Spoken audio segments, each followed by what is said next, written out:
Voici un exemple de calcul qu'on va pouvoir réaliser sur un réacteur parfaitement agité, ouvert, qui fonctionne en régime permanent.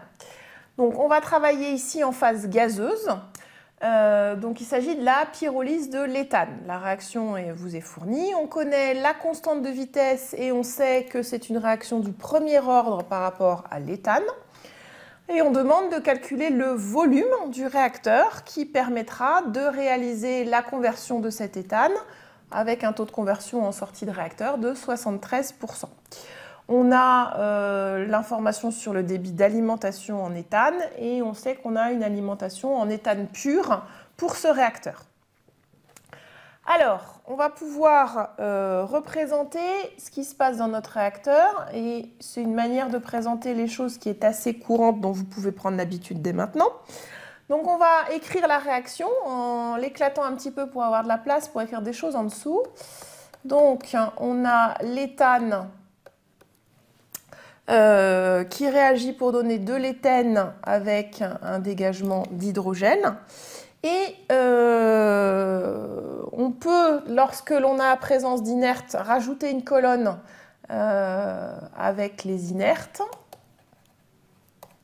C'est une bonne habitude à prendre quand on travaille en phase gazeuse. Alors ici, il n'y en a pas, mais pour d'autres cas, ça pourrait être important. Alors, on va écrire ici les flux à l'entrée du réacteur pour les différentes espèces. Donc, je vais avoir un flux molaire d'éthane à l'entrée du réacteur. Et comme on dit dans l'énoncé qu'on a une alimentation en éthane pur, ça veut dire que on n'a ni éthène, ni hydrogène, ni inerte dans cette alimentation. Ensuite, on va écrire l'expression des différents flux n'importe où dans le réacteur. Alors, c'est quelque chose qui va vous paraître peut-être un peu bizarre au début, mais ça nous permet d'avoir une expression qui est générale. Donc, n'importe où dans le réacteur, on va pouvoir donner les expressions des différents flux des différentes espèces. Alors, pour ce qui est de l'éthane, puisque c'est par rapport à lui qu'on définit le taux de conversion, eh bien, on va pouvoir l'écrire comme ceci. Alors, peut-être pour avoir des écritures un petit peu plus condensées, on va noter l'éthane comme ceci. Voilà, donc ici, c'est l'espèce qui a servi à définir le taux de conversion. Donc son flux molaire peut s'exprimer directement comme ceci. Ensuite, pour ce qui est de l'éthène, donc il n'y en a pas dans l'alimentation.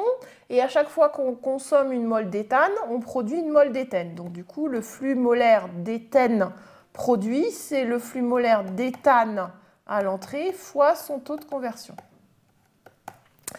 Exactement la même chose pour l'hydrogène, puisque les coefficients stoichiométriques sont identiques. Et puis les inertes, s'il n'y en avait pas dans l'alimentation, il n'y en a a fortiori pas nulle part ailleurs dans le réacteur.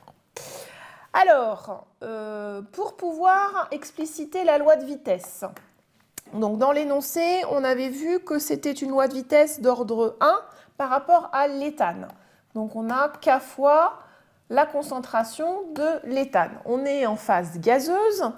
Donc, pour pouvoir exprimer la concentration en éthane, on va faire appel à la loi des gaz parfaits. Alors, petit aparté, comme c'est la première fois qu'on rencontre ceci. Donc, vous vous souvenez, la loi des gaz parfaits, PV égale nRT.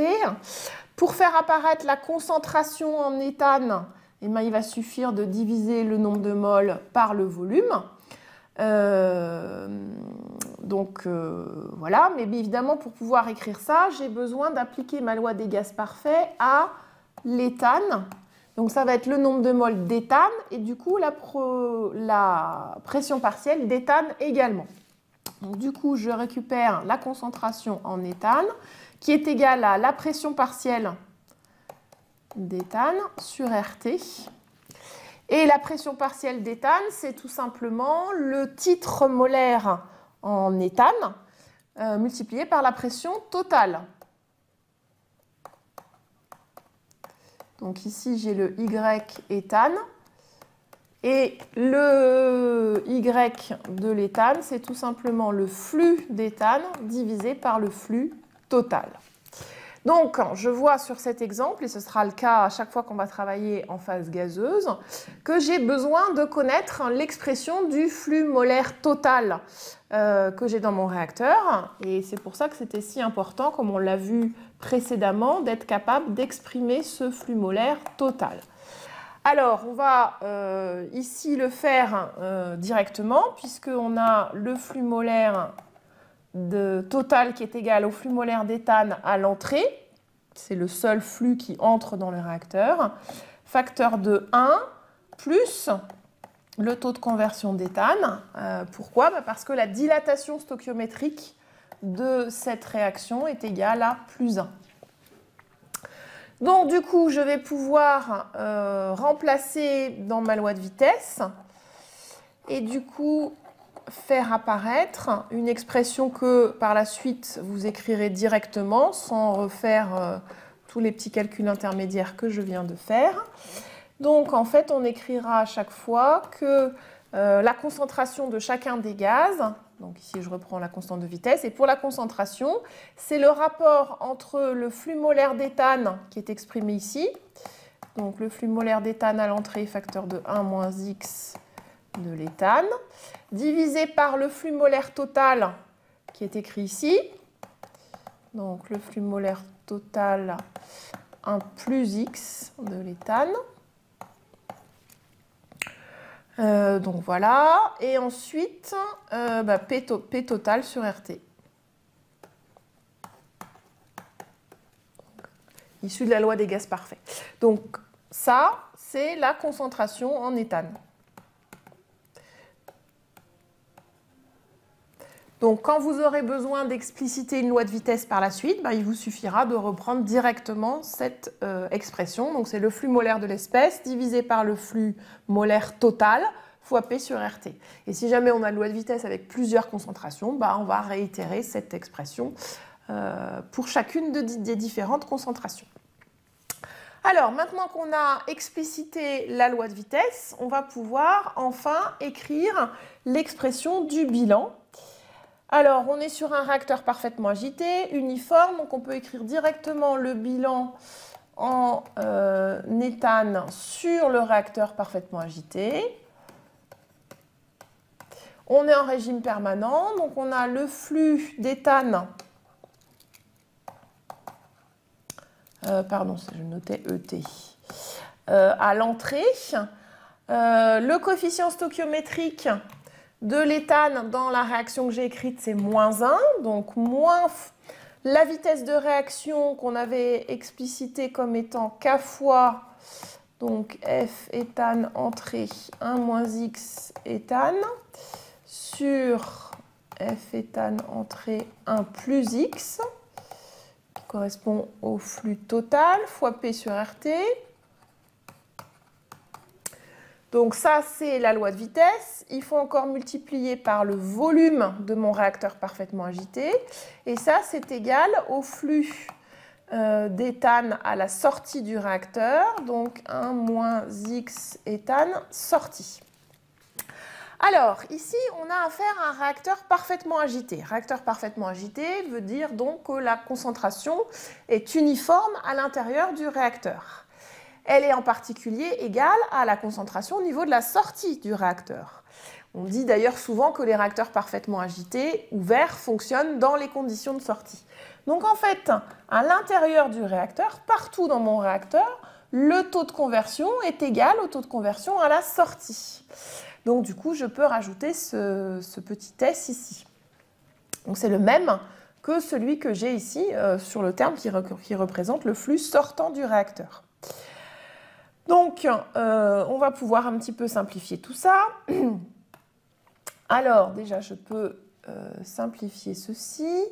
Je vais pouvoir éliminer le flux d'éthane qui apparaît ici avec celui qui apparaît à ce niveau-là. Et du coup, je vais pouvoir en même temps me débarrasser du signe moins. Et du coup, il me reste K fois 1 moins X éthane à la sortie sur 1 plus X éthane à la sortie, fois P sur RT, fois le volume. Et ça, c'est égal au flux d'éthane à l'entrée fois son taux de conversion à la sortie. Alors, ici, on vous demandait de calculer le volume du réacteur nécessaire pour obtenir un taux de conversion de 73%. Sachant qu'on ne connaît pas tout à fait le flux molaire d'éthane à l'entrée, puisqu'en fait, on vous donne non pas le flux molaire d'éthane, mais on vous donne son débit volumique.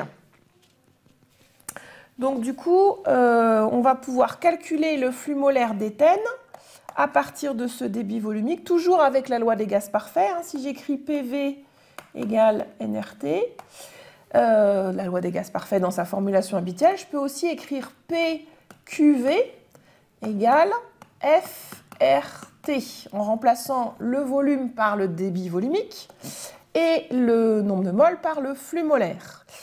Attention ici, la valeur du débit volumique à l'entrée, elle est donnée dans des conditions différentes de celles à l'intérieur du réacteur. Donc il faut bien faire le calcul du flux molaire par rapport à ces conditions de mesure.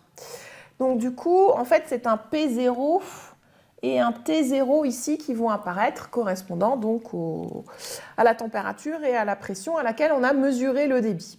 Donc du coup, le flux molaire d'éthane à l'entrée du réacteur, c'est tout simplement le débit volumique qui est fourni dans l'énoncé, multiplié par P0 sur RT0.